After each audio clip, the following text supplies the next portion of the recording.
ብሩኬ ሀይሚን ይቅርታ ጠይቃት ማለት ነው።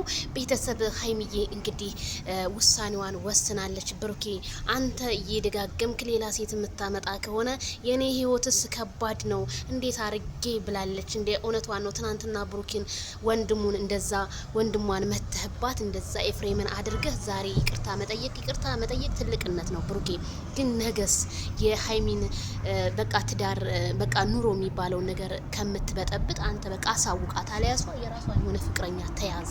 ስለዚህ ቤተሰብ እኔ በጣም ደስ ብሎኛል። እንኳንም ታረቃችሁ መታረቃችሁ ነው። ግን ቢሆንም ግን ብሩኬ አሁንም ውሳኔው ብዙም አይደለም።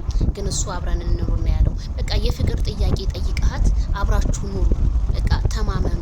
መተማመን በመካከላችሁ ካለ ሁሉም ነገር ሰላም ይመጣል። እውነት እኔ ሀይሚዬ ስታዝን በጣም ነው የማዝነው። ሀይሚ በጣም ምስኪን ልጅ ናት። ስለዚህ ብሩኬ ተረዳት። በቃ ተረድተሃት በቃ እሷም የራሷን አላማ ታሳካ። ግን አንተ